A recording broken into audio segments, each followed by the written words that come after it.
Hello again and welcome to another Nick Beck's Watch Reviews. Today I bring you a Seiko perpetual calendar. This is a quartz watch. It has an alarm, perpetual calendar, it has a chronograph and lots of other little kind of little features I love about it. So before I do go into the watch, I'm just going to say a couple of shout outs. Again, shout out to all my existing subscribers, to all my newest subscribers, especially one guy in particular that I'm really privileged. He bought a watch off the back of watching one of my videos. It's a Seiko Landmaster, it's the all black version, and he loves it. And he was really nice of him to say that after watching my video, he thought the video review was great and decided to go ahead. He's now received the watch and he loves it. So that's a really nice thing to hear, that the people are actually listening to my niggles and wiggles and whatever, and a recommendation. That really chuffed me. So yeah, thanks again everybody. Even if you just flick it on for a couple of minutes, watch it and get bored, it's just nice that you're bothered to take a look. And I'm sure every other watch review YouTuber, from the absolute amateurs like myself all the way up to the really kind of glamorous ones like Long Island Watches and people like that, just one more watch, we must all, without you we don't sit here and bore people. So moving on to my other shout out, I'd like to shout out to Watch Nation. Now Watch Nation do not ask me to say anything. They do not advertise with me. There is no freebies, nothing at all. But what they give me is excellent customer service. Every time I buy a watch from them, I'm really happy. I really enjoy the rapport I've got now with the manager. I don't feel bothered that I can send a watch back if I don't like it, obviously as long as it's as new. I've sent quite a few back, but I've also kept quite a few. And they're just a really, really nice shop online to deal with. And it's a big shout out to Watch Nation. They are fantastic. And I really wanted to give them a mention. So without further ado, and enough of my rambling, let's move on to my new Seiko watch. So from the outset, I'm going to say to you, this is a Seiko Perpetual Quartz calendar, or Seiko Calendar Perpetual Quartz, whatever. Mark from Long Island Watches does a much better explanation on how this watch works. I'm not even going to try. I bought the watch because I think it looks nice and I'm impressed with it. It does lots of different things. It has a few different functions. I'm not even going to try. So, because what I'll do is I'll press the wrong buttons, pull the wrong knobs, and probably end up breaking or doing something wrong with it. So I'm not going to try. So like I say, Mark from Long Island Watches, have a look at his video. He does a much better explanation of how it all works. So let me move on. This is the hang tag, and brilliant stuff. I've got a new phone and a new camera, so it's nice that it actually works in focus pretty quickly. So this is the SPC255P1, water resistant 5 ATM, and it's a sapphire crystal. Now I don't know why Seiko don't put sapphire crystals on everything. And this isn't a fantastically expensive watch. This was under £300 and they put sapphire crystal on it. Yet all the new Seiko 5s, all the automatics, which I'd love, I won't have one because they don't have sapphire. And they're 2/3 of the price. I don't understand. So Seiko, come on. Hardlex is fantastic, but it's not as good as sapphire. So give us a go. Put some sapphire on them. And there we go. There's a little sapphire tag that you get on the watch strap.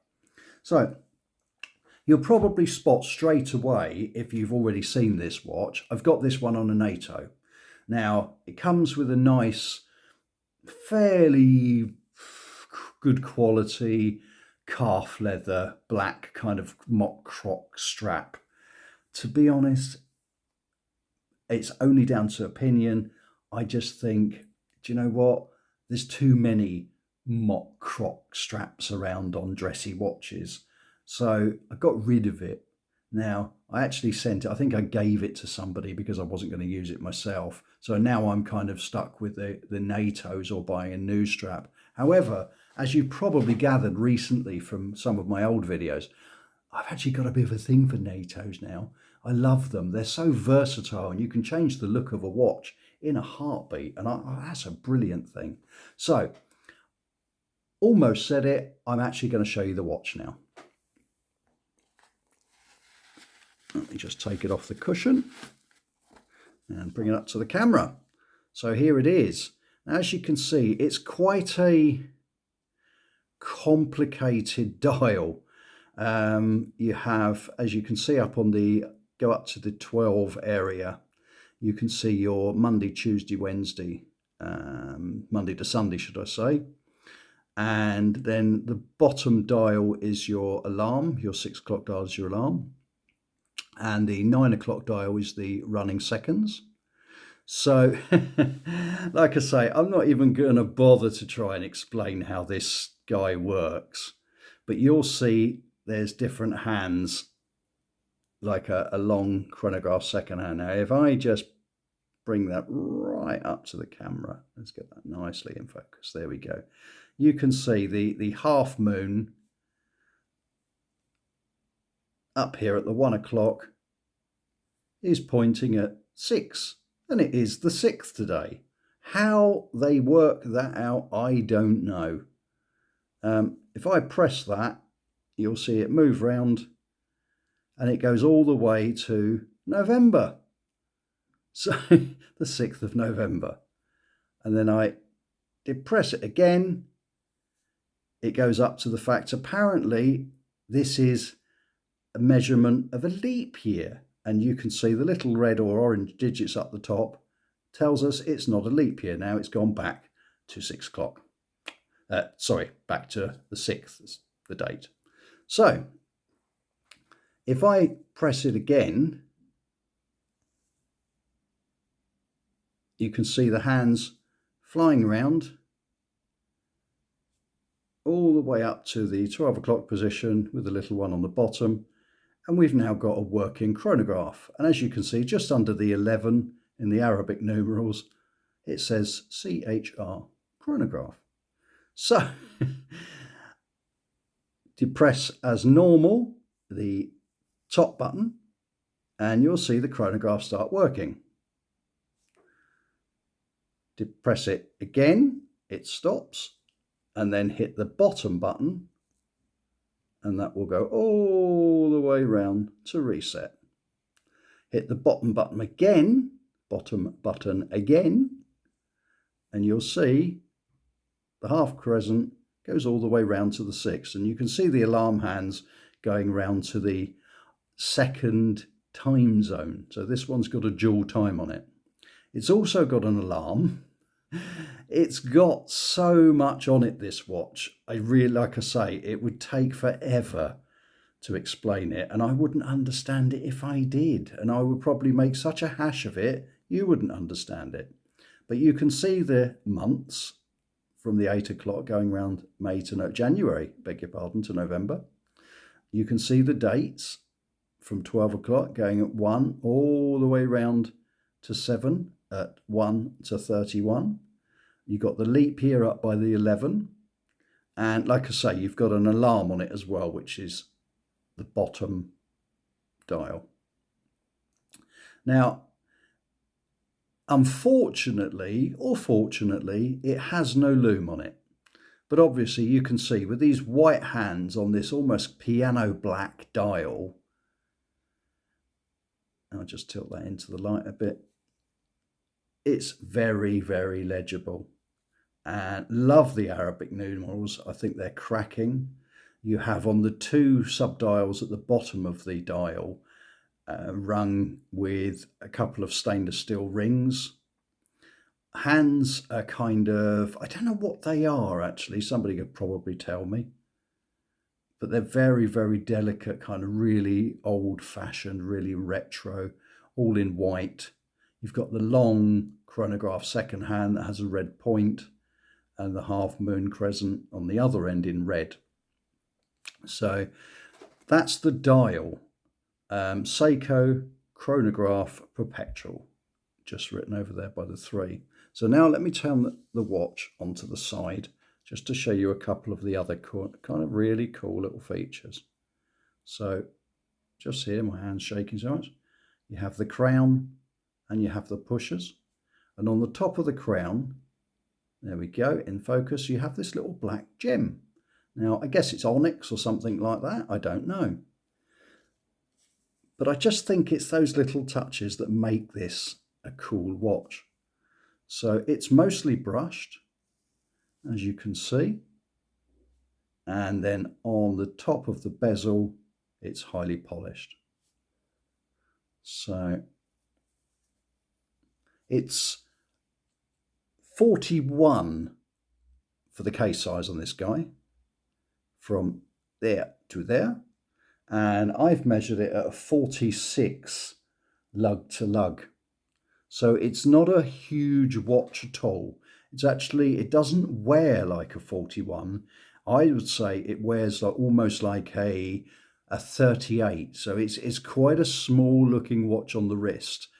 But because I have a NATO on this one, and I'm just going to put up a picture of the leather strap now. Because I have a NATO on this one, it kind of wraps around the wrist really, really comfortably. So I've put all these NATOs come from Watch Gecko. I've put this black with a grey pinstripe in it, and I might be wrong. You can tell me you think it looks ridiculous, but I think it looks really, really nice. And I will show you in some wrist shots of the different NATOs that I've put on it. Going back to the watch, like I say, you have a fantastic sapphire crystal glass, which is wonderful from Seiko. Absolutely love that. It's quartz, but apparently it's a 5-year battery. So I think that's a pretty good battery.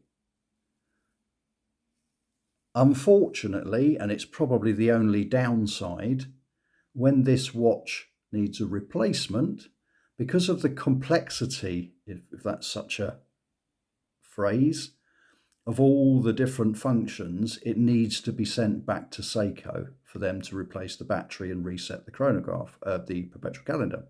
However, that doesn't really bother me because fortunately, I think Seiko headquarters or the service centres in Maidenhead, which is about 10 miles from where I work. So I would actually take it there personally. So, you know, it's not the end of the world, but it is just one little thing to kind of think about. So as you can see, there we are with my NATO strap. I've already posted a picture of the back of the watch. This isn't a watch that I can say a lot about the complications, like I say, because it is quite complicated and far too complicated for an old brain like mine.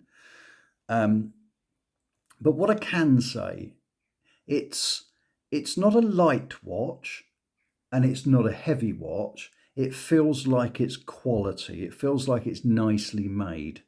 And with the little kind of details like the little onyx on the crown, and the fact the crown's kind of recessed very, very slightly into the watch. Let me turn it over and show you there. The brushing is phenomenal, absolutely brilliant. I love the brushing on this. The polishing is second to none. I think if I could pick a fault, I'd say it could have done with some kind of loom, even just on the hands. But I think even then it may take away from the fact it's actually quite a vintage, dressy watch. It just, I don't know what it reminds me of. It's got a bit of a field watch about it, and it's got a bit of a sports watch, and it's got a bit of a retro and vintage vibe. But of course, it's all wrapped up in this probably typical Seiko great 5-year battery quartz movement. Now, the movement caliber on this one is the 7T86 quartz calendar, and as I say again with the 5-year battery. You have Arabic numerals. You have a lug width on this guy of 20 millimeters. The case thickness is 10. Like I say, the lug to lug is, I've measured it at 46, and that's on my new phone. So I'm pretty sure that's about right. Again, you've got sapphire crystal, and in my opinion, a hell of a cool looking watch. Something a little bit different, a bit of a talking point maybe. So I'm going to pop the watch down there. And as you can see, typical with Seiko, you get all the booklets and leaflets, and I think now they come with a nice box, and it's all, you know, very well presented. I've picked out just here a few different NATOs that it seems to work very well on. You got a really kind of vintage, I think that we would call that a burgundy, with brushed metalwork. And then I've got a, bring that one up there. This one is a sort of burgundy and black with polished metalwork and a kind of sand coloured pinstripe. And again, very similar brushed metalwork on this one, but this is blue with a sand pinstripe on it. And it just seems to work on every strap, this one, or every NATO. I'm really impressed with that. As you know, I'm a big fan of NATOs, so it's great for me, and I'll probably end up having a dozen different ones for this watch. It just really works. So what I'm going to do now, here comes some wrist shots and some different angles, some close-ups of the dial. Again, thank you everybody for bothering to watch. Again, big shout out to Watch Nation, but more than that, a big shout out to everybody that bothers to watch these videos, not only from me, but from every YouTuber that does watch reviews, because without you, we don't have anything to do. We don't get the compliments, we don't get the feedback, we don't get the enthusiasm. So thanks everybody. Thanks again for watching my review. Hope everybody's safe. Looks like we're finally coming out of this COVID crisis. Well, fingers crossed. Unfortunately, unlike other watch reviewers, I don't have many watches, don't buy that many now, so I don't do many reviews. But if I don't put out as many as other people, but I'll do my best. If I don't speak to you before, which I'm hoping I will, because I'd like to do a little Christmas review of something. I'm probably going to get watch for Christmas. Have a fantastic Christmas. Enjoy the colder days now and the darker evenings. Enjoy Bonfire Night. I think that's this weekend. And keep watching. And thanks again, everybody, like I say, for taking the time. Thanks again, and see you soon.